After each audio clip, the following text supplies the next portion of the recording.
Sanibonani, good dope, hot and fresh. My name is Letta Zulu from Charl Cilliers, Govan. I'm a fashion designer of Letta Zulu Africa, also a director.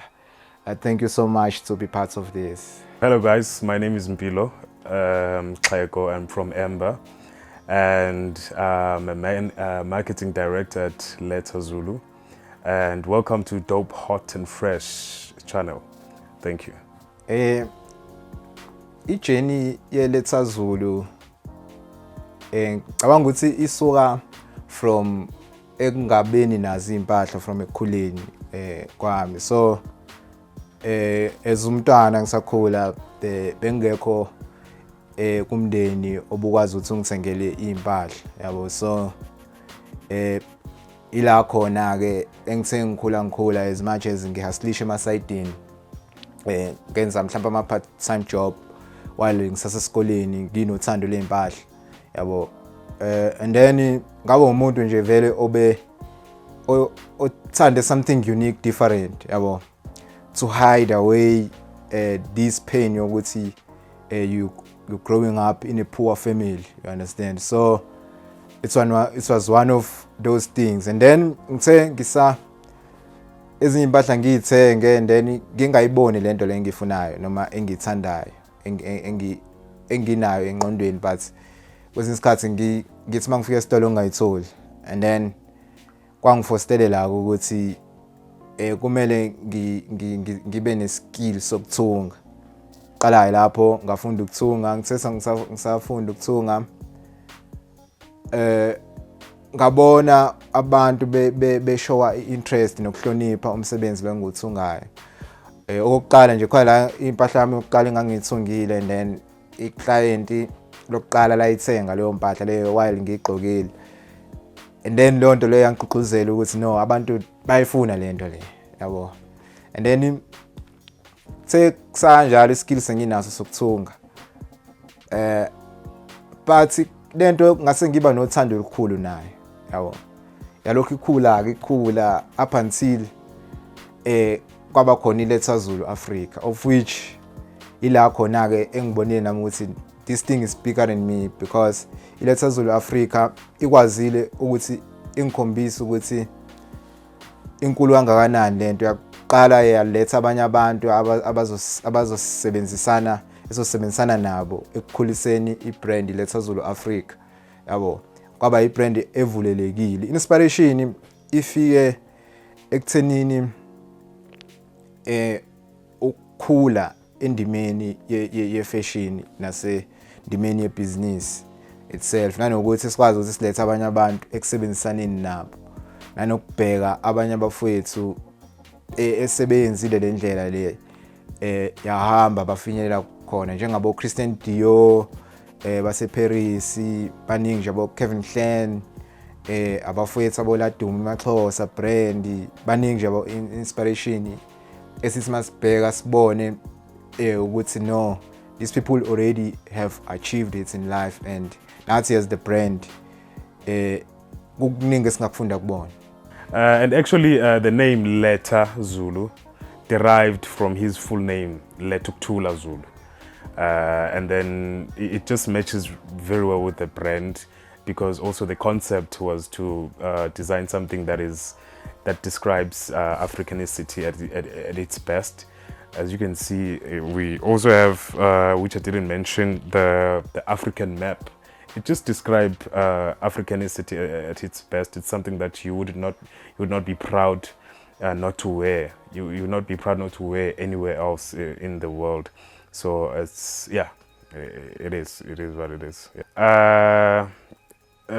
Our design is mostly dwelt on the concept of it was us just being authentic, us just showcasing that we're Africans and just pure Africans. Everything that you can see is just pure African, but obviously with a little bit of modern style in it. And then yes, it's just modern style with it, and Africanicity just describe our authenticity in that way. And then the fabric, the difference, what differentiates us from other brands is just the fabric that we are using, because some of the brands, they just, some of the brands are brands just by name. You can just go to any store and just buy a t-shirt and go and print it, and then you make your own brand. So we tried by all means to avoid those kind of things.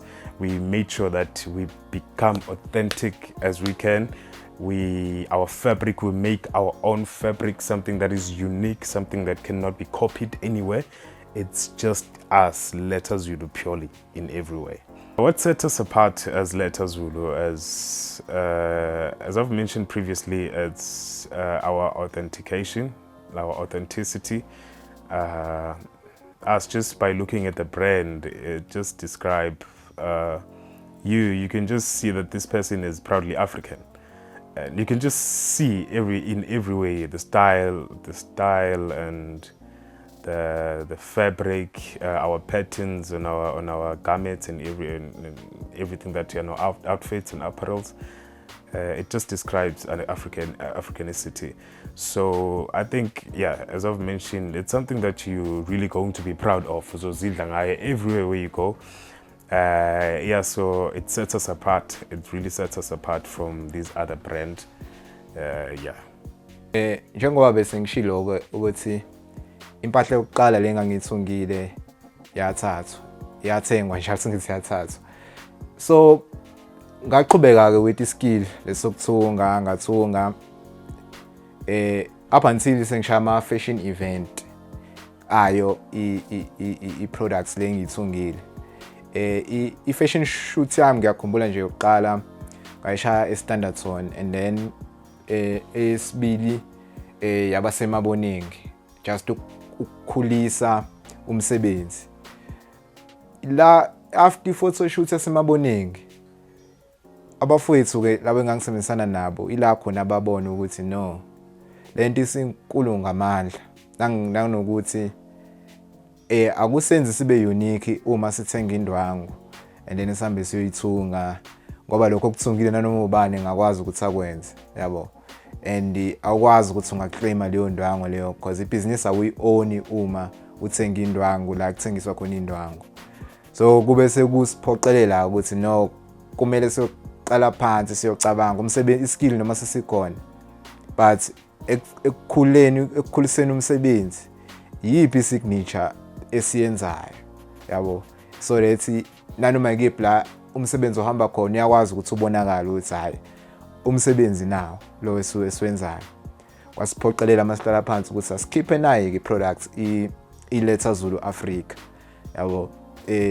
Ila khona iqale ngo 2022 esiqale khona sa introduce, no sorry man, not 2022, 2020 la uqale khona, kodwa busiyophela 2020.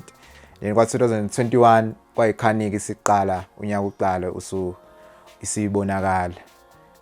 Sayaqala sayiphusha sabona ukuthi kuyasiza kakhulu nanokuthi ku expanda imarket, nabantu bangaphesheya kwelwandle bayithanda bayithakasela. Ila khona ke esibese siqhubekela khona ukuze kube manje. Letta Zulu la ethatha khona for ama inspiration kakhulu. African culture, yabo, it's an African culture because we do a lot of research African way. Ama traditional celebration, coming from the Ndebele culture, like landeli history yabo mzilikazi, yabo. As how they represent izimpi ezanqotshwa, yabo. So we have to also ukuthi silandele umlando, but futhi sibheke njengamanje ukuthi impini ezenzakalayo nane celebration ye African iyiphi indlela esifaka ngayo products, so that even umuntu meseZimbabwe akwazi ukuthi mebuka the brand akwazi ukuthi no, I'm part of this brand, yabo. So kakhulu sifunda kakhulu umlando wase-Africa, i-research yase-Africa siyenza sibe inspired by yona, and then kube khona ama brand amakhulu kakhulu as much as singabase Africa, but kunama brand njengo Christian Dior yabo base Paris, of which umsebenzi wabo sohlonipha kakhulu and bas inspiration if sibheka the way benza ngakhona nama products abo and akhuluma the story.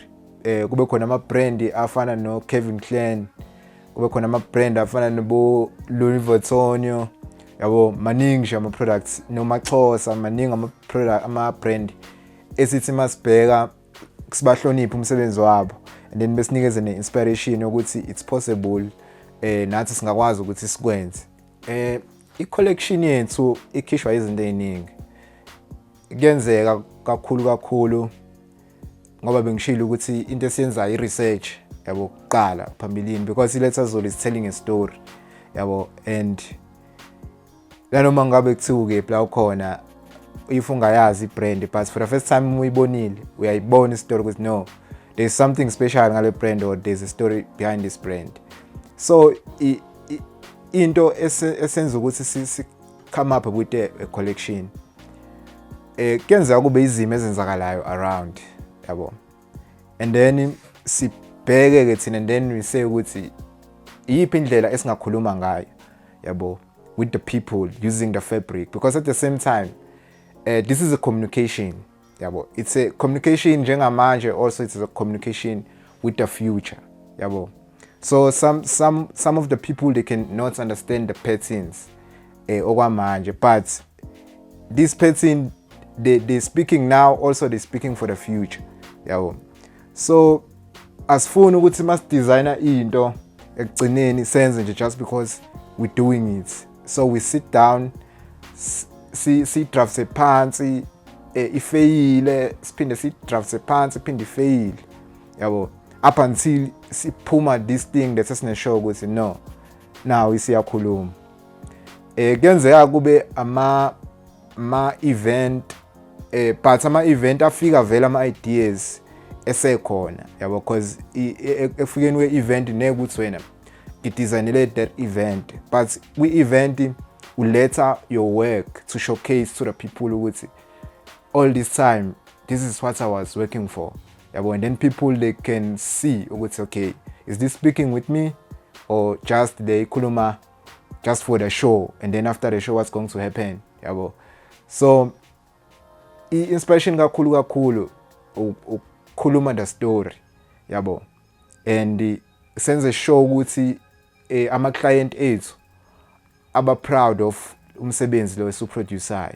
Asifuni ukuthi umuntu mesuka la mhlambe uya eParis uya nomsebenzi incoma kayitholi mhlambe yabo, naye umuntu mesha i-t-shirt from here going to US or wherever, umele abantu bekwazi even a African person, someone from Zimbabwe kwazi ukuthi where did you take this brand from yabo, akubuza that question, ingabe nje just a brand ukuthi hayi we just made the brand yabo. So inspiration to design kakhulu ileyo, ukwenza research ngama customers ethu internationally, also ukuthi yiziphi izinto abayifunayo bona yabo, because ama brand amaningi adumile kakhulu umhlaba wonke njengamanje awaphesheya yabo.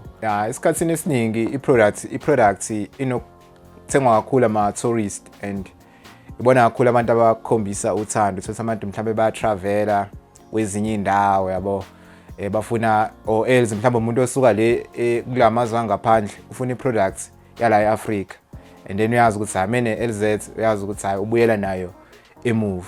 Ezinye izinto mhlawumbe uthola ukuthi kuyafika ama client omshado, abantu bafuna ukushadela, bafika nabo lana, and then sibathungele nabo lezo zinto abayifunayo, abaya kuma event abafuna nje izinto ezidifferent siyabenzela.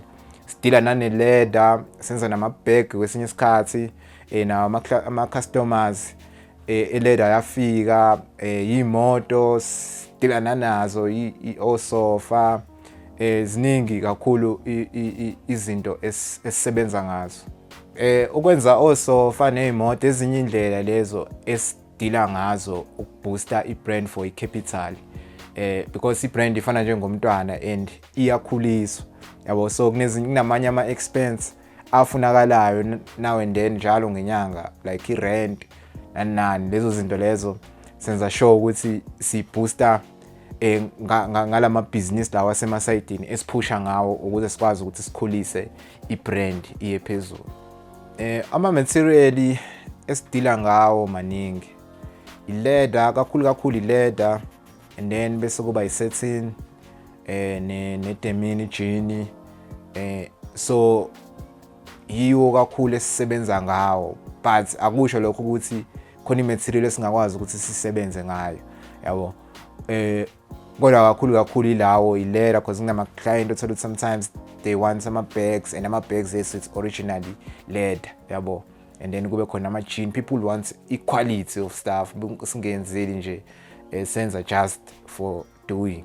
The vision of our brand, the vision of our brand was actually to remain authentic and senza sure ukuthi whatever that comes, whatever a brand, the fashion world, wherever the fashion world is going, the trend and all that. For us to keep ourselves updated, we normally do a lot of research when it comes to good fashion around the world. We do which is a trend, what is new on that season.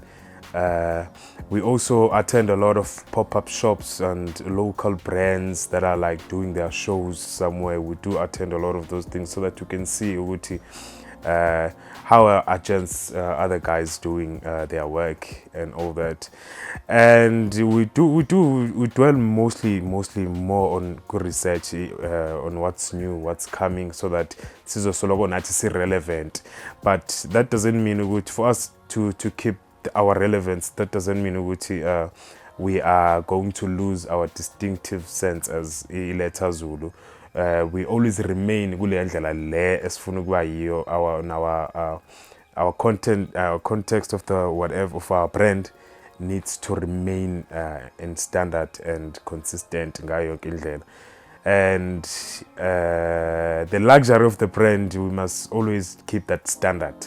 We make sure the standard must be kept. Doesn't matter what happened, what comes, what are the new trends. We're just gonna keep that standard of Letta Zulu.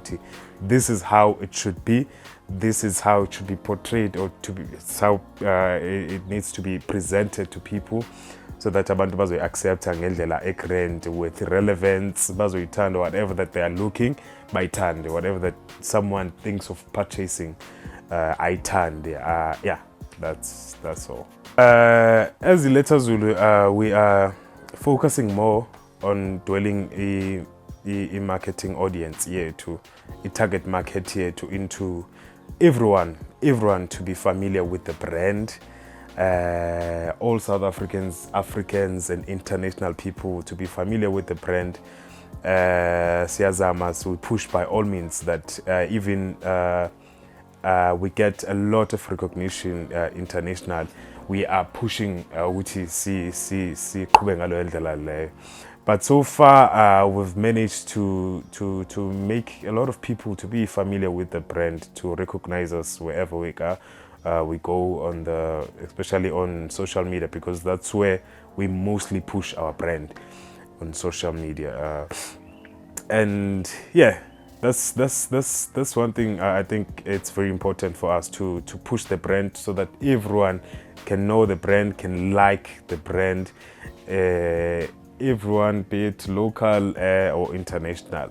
We have as well gained some of international market, because we have a lot of customers ababuya phesheya go Italy, and all that. They text us and want the brand, bafuna impahla and all that. I think we see where is our journey going. It just, yeah, it shows us we're going far.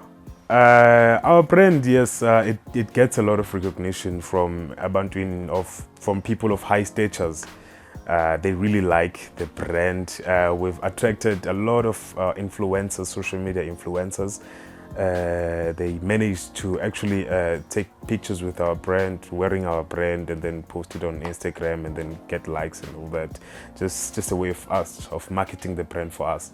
We've also we've had a lot of other celebrities that are known. Some of them count Vuyo Manyiki, and who's this guy? There's just a lot. Tools Madala from YFM. Vuyo Manyiki is basically is a guitarist for Java and a lot of artists around in the country. Yeah, we've actually had a lot of he likes us. We are very close with him. He kind of like inspires us and encourages us to push the brand, because it just represents Africanicity, of which he himself drives a lot, because he only do African-based music. Don't only use, when I describe Africanicity in it, or African people, African whatever in it, I don't only mention us just being black as African. We also have used and worked with a lot of other people of the other race. They've worked with us. We've had models that are white, and we've had people that we just believe in inclusiveness and just that spirit of Ubuntu drive. We just believe more in that kind of culture in our brand. Regarding the favorite piece, I think for now, into engenze ngajabula or engidesigne yaba happy kakhulu, I think I pattern ye LZ. The reason why especially pattern ye LZ is because ingena kuyo yonke indawo, yabo. Ingena kuyo yonke indawo, whether design ama dress, whether design ikhwama, and whether design ama t-shirts, akukho la esala khona engangeni khona. So ingakho ngithi nje so far into especially engidesignile is the pattern ye LZ itself. Regarding ama hardship esike savelana nawo, ama hardship afike ngesikhathi, kwesinye isikhathi ukuthi siyamthungela umuntu and mase kumele azolanda impahla yakhe sekunzima, yabo.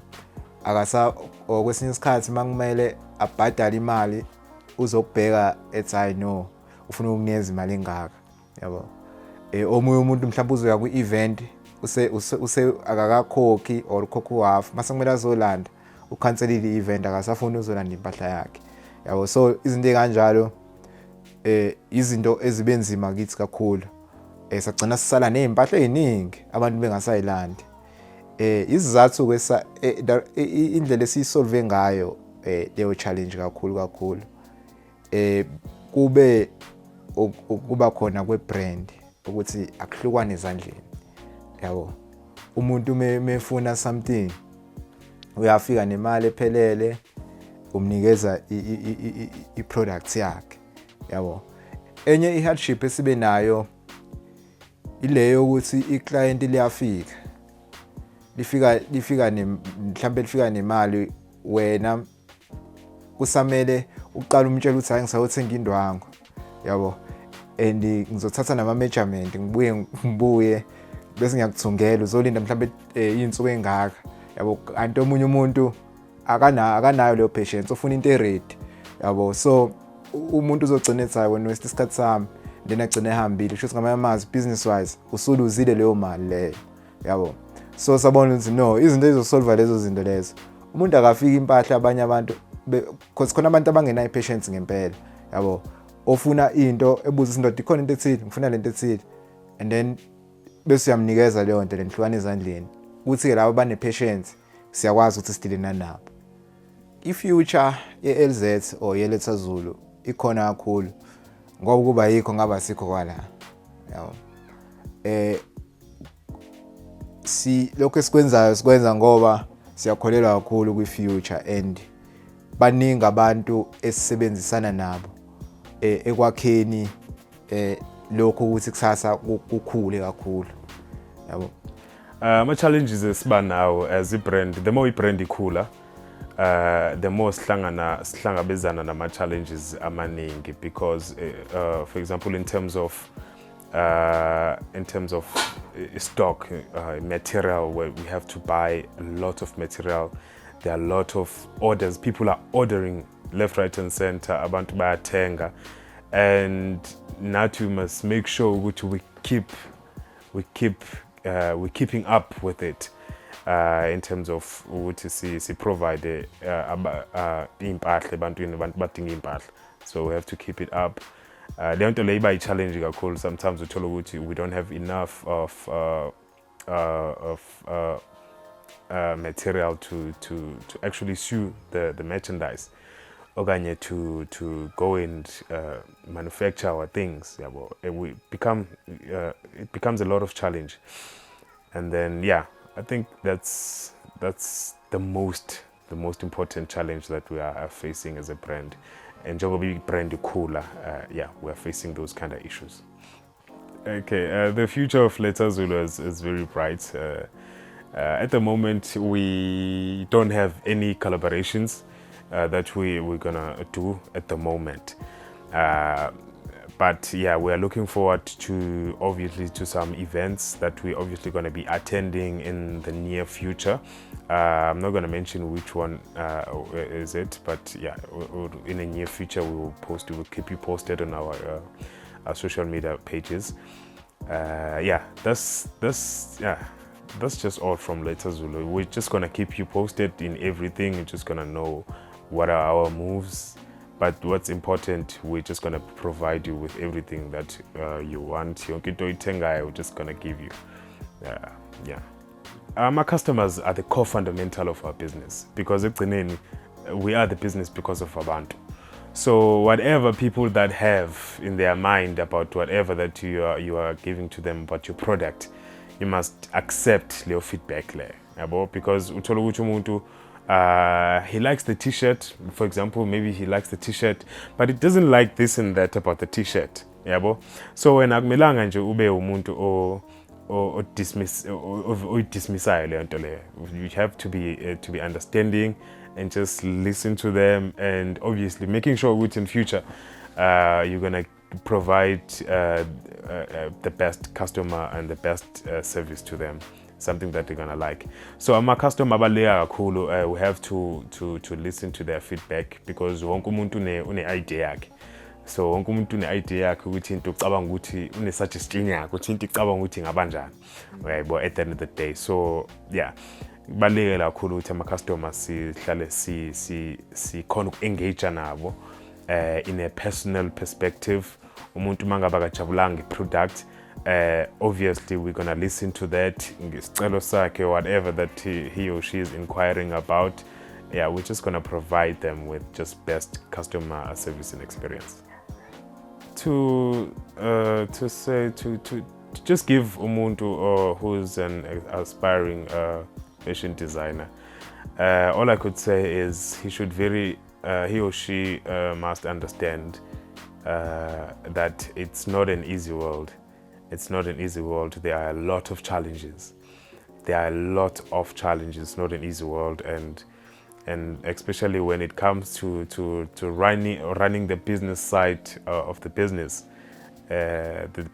side of things. It's not an easy world, because you might be talented, and have all the equipment and have everything, but to actually market the brand and going about making business out of your talent, it's something else, and it's very challenging, but it's possible. All I could say, it's possible. We've seen some people are making it possible. We are also believing that it is possible. So you must ungalahli nje ithemba, qhubeka uye phambili and believe in yourself. Advising kwami abanye abantu abafisayo ukuthunga noma abathungayo noma abafuna ukuba brand noma abakwi brand, into engayisho nje mina ukuthi ifana nje ngokuset up a goal, yabo, ukuthi you must set up your goal, but into ebalekile action plan and seek for information ubone nabanye abantu esebenzile lento yaba successful and learn from them, but ungenzi into just because ufuna ama positive results ngaleso sikhathi yabo. Just plant yabo ukuthi ikhule leyo nto leyo akukho semandleni akho yabo, and of course you must trust God yabo. So yeah, that's all. Yeah, umuntu ofake iLetta Zulu, first thing eziphethini ikhulumela yona, first thing ukuthi self identification yabo, and incwadi efundekayo yabo, and kumele wazi ukuthi this thing is exclusive. Kusho ngamamazi akusiyo, akufani nje ukuthi ungayithola anywhere yabo. Kumele ube proud yabo, and ube happy. Uzoyizwela wena abantu ama comment from people bazokutshela at the same time, but ngoba ukwazile ukuyibona iyona. Okay, iLetta Zulu presentation yakhona nansi i-gift bag. So whenever i-client ikuthengile impahla yakhe ihlala la ngaphakathi, impahla yizi ngoplastic kodwa iza ngale packaging le, so it's well represented, so that naye azofila ukuthi uthenga i-product yabo. So this is the product in LZ Letta Zulu Africa. And then this is one of our t-shirts, as you can see, Letta Zulu LZ, LZ la, of which it means Letta Zulu, and then besiba nespear for African, and then also the map of Africa. It's one of our garments, and then uzoba khombisa now. Congrats mina.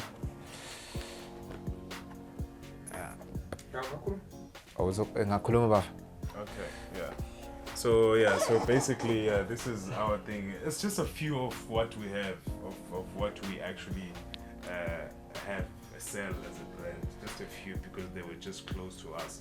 So this is our Pants. This is our hoodies, you can see. Gold and black with silver patterns here and there, silver and white patterns here and there. And this jacket, so this hoodie, for a person to wear it, you must feel the luxury of it. You must just have that sense of feeling with it. You know, I feel as if I'm wearing something that is that you can be proud of. Actually, it's very nice. It's good looking. It's something that like, hey, where did you buy this? So you get it to check, because that's what I've experienced myself. And everyone is asking me, where do you get this? You know. So yeah, I think it's from strangers. Yeah, it's a nice hoodie. Yeah. Okay, kwi social media siyatholakala kwi Instagram, kwi Twitter, Facebook, TikTok, ku Letta Zulu, LETTA bese Zulu, ZULU, na ku LinkedIn isikhona. And then email yethu ithi lettazulu62@gmail.com, lettazulu62@gmail.com.